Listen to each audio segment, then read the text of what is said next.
Welcome to the Fear and Greed Afternoon Report for Monday the 10th of July 2023. I'm Sean Aylmer. Every afternoon we've got the 5 stories that happened today that you need to know about. Story number 1, the S&P ASX 200 closed down 1.5% today to 7,004 points on the back of fears of a global recession. Like most of last week, it was a tough day for the iron ore miners. Today, though, it was on the back of low Chinese inflation figures. BHP and Rio were down 1%, while Fortescue Metals Group was off more than 2%. The banks aren't having a great time either. Commonwealth Bank is back below $100 a share, while National Australia Bank has been among the worst performing large caps over the past year. The tech stocks have bumped around a bit, but today they outperformed, with WiseTech Global, Xero and REA all ending in the black. Gold is a safe haven in tough times, and gold stocks are benefiting. Newcrest Mining finished up 1% today. Northern Star Resources was up almost 2%, and energy stocks continued their outperformance of recent sessions. Story number 2, Meta, owner of Facebook, Instagram, WhatsApp, and now Threads, will provide a one-off funding increase to its news offering in an attempt to crack down on misinformation in the lead-up to the voice referendum over whether to introduce an Indigenous voice to Parliament. The company was heavily criticised for allowing misinformation during the 2016 presidential election in the United States.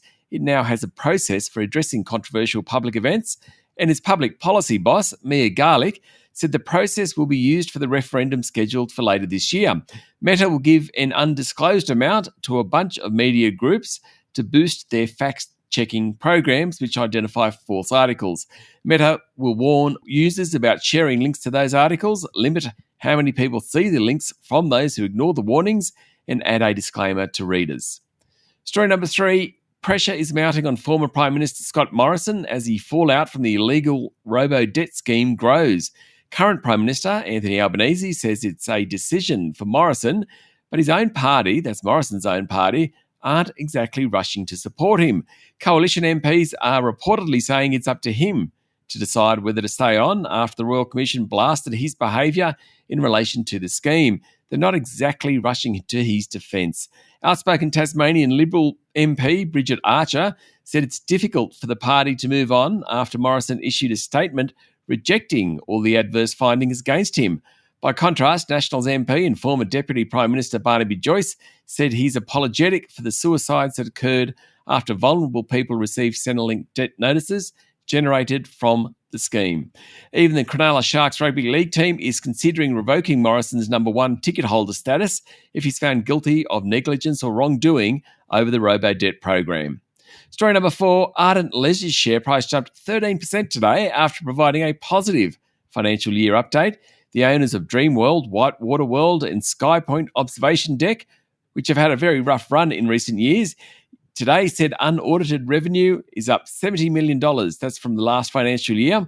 Higher ticket sales is the reason. The group said talk of a slowdown in consumer spending are overdone.